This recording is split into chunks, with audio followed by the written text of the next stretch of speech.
આશુતોષ ફરી એક વખત ફોન લાઈન પર છે, લાઈવ છે અમારી સાથે। આશુતોષ, અત્યારે હાલ અપડેટ સતત વરસાદને લઈને આપ આપી રહ્યા છો, અત્યારે શું અપડેટ, આજુબાજુના એ દ્રશ્યો પણ બતાવજો।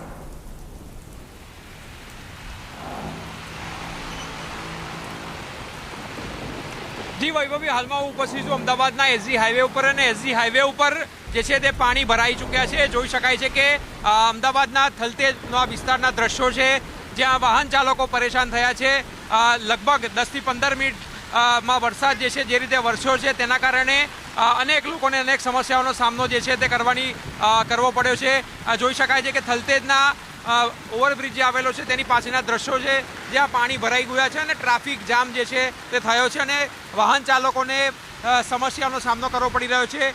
બસ પણ જે છે તે મહા મુસીબતે બહાર જે છે આવી રહી છે, એટલે સમજી શકાય છે કે કેટલું પાણી જે છે તે અહીંયા ભરાયું છે। અને ખાસ કરીને જે થલતેજ વિસ્તારમાં જે ઢાળ આવેલો છે અને ઢાળના કારણે જે નીચાણવાળો વિસ્તાર છે ત્યાં પાણી ભરાયા છે અને લોકોને પારાવાર સમસ્યાઓ જે છે તે સામનો કરવો પડી રહ્યો છે। રવિવારનો સમય છે, લોકો પોતાના પરિવાર સાથે ક્યાંક બહાર જતા હોય છે, ત્યારે આ પ્રકારનો વરસાદ અને પાણી ભરાવાના કારણે લોકોએ સમસ્યાનો સામનો કરવો પડે છે। ખાસ કરીને એક રોડ જે છે તેમાં ડિવાઈડરની હોવાના કારણે વચ્ચેથી એક જે સીધો થલતેજ તરફ જાય છે અને બીજો રસ્તો જે છે તે સીધો સરખેજ તરફ જાય છે, એટલે ડિવાઈડર ઉપર એક વ્યક્તિ ઊભો છે જે લોકોને ગાઈડ કરી રહ્યો છે, કારણ કે જે ડિવાઈડર છે તે પણ પાણીમાં ગરકાવ થઈ ગયું છે, એટલે ક્યાંક ને ક્યાંક લોકોને અકસ્માત ન થાય, લોકોની ગાડીઓ ન ફસાય તે માટે એક વ્યક્તિ પણ જે છે ત્યાં ઊભો છે અને લોકોને ગાઈડ કરી રહ્યો છે। એટલે સમજી શકાય છે કે તંત્રની આ બેદરકારીના કારણે પ્રજા જે છે તે ફરીવાર હેરાન પરેશાન થઈ ચૂકી છે।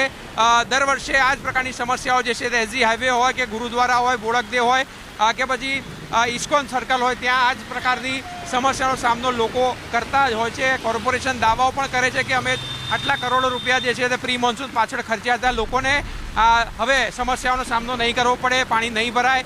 જો પાણી ભરાશે તો તુરંત તેનો નિકાલ થશે, પરંતુ આ દ્રશ્યો જે છે તે તંત્ર જુએ અને ખુદ એનાલિસિસ કરે કે તેમની કામગીરી જે છે તે કેટલી સફળ નીવડી છે, કારણ કે આ ટ્રાફિક જે ફક્ત થલતેજ નહીં પરંતુ દૂર દૂર સુધી આ પ્રકારનો ટ્રાફિક જે છે તે જામ થયો છે અને તેના જ કારણે લોકોએ પરેશાન થવાનો વારો આવ્યો છે। જી।